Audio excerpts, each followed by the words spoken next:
আসসালামু আলাইকুম এভরিওয়ান। জন্ম, মৃত্যু, বিয়ে, এই তিনটা জিনিসের না খুব মানুষের আনাগোনা হয়। তেমনি ছেলেদের জন্য একটা ইম্পর্টেন্ট দিন হলো মুসলমানি সুন্নতে খাতনা, যেটা বিয়ের চাইতে কম মানুষের আনাগোনা কিন্তু হয় না বাড়িতে। আর বিয়ের মতোই কিন্তু খুব মজা হয়। সকাল থেকেই আমার খুব পছন্দের একটা রেস্টুরেন্ট সাফু, আপনারা হয়তো বড় অনেকেই চিনে থাকেন। মুসলমানি উপলক্ষে এত বেশি সকাল থেকে এক্সাইটেড ছিল, সবাইকে নিজের মুসলমানির জন্য নিজেই আমন্ত্রণ জানাচ্ছিল।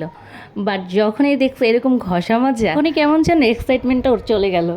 মানে ও ঘষা মাজটা আসলে পছন্দ করে না, এটা হলো মূল কারণ। বিকেলে ওর সুন্নতে খাতনা হবে, আর এখন একে একে সবাই সেই উপলক্ষেই হলুদ দিয়ে যাচ্ছে আর গীত গিয়ে যাচ্ছে। আগে কিন্তু মজাই হইতো।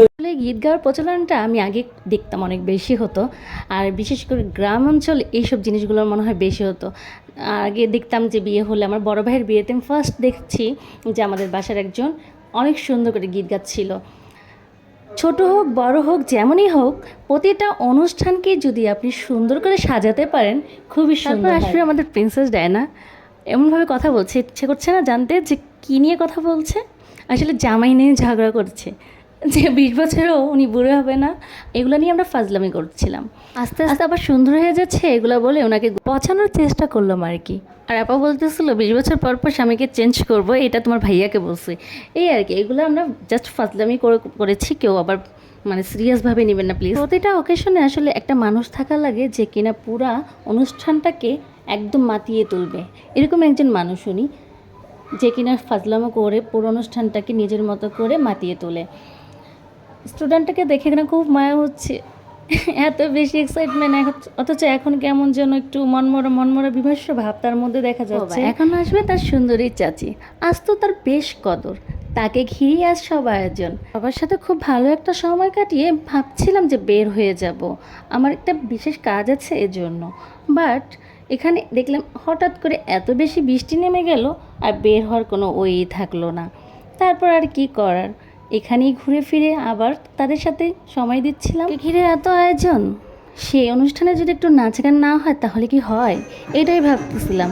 এরই মধ্যে এক স্টুডেন্ট আমরা এসে লাগিয়ে দিল হলুদ। এটা কেমন যেন ফিল হচ্ছিল, মনে হচ্ছিল নিজের হলুদটা কবে। আরও স্টুডেন্টদের টানাটানি করছিলাম, তোমরা কেন হলুদ দিচ্ছ না? ওরা যে প্রতিদিন একসাথে খেলাধুলা করে, ওদের ভিতরে যে এত এক্সাইটমেন্ট ছিল তা ভুলেই গেছে। হয়তো এত মানুষ দেখে লজ্জা পাচ্ছে, তারপর দেখে একটা কি সুন্দর বউ, কি সুন্দর সাজ। বউ সাজতে তো সবারই ভালো লাগে, তাই না?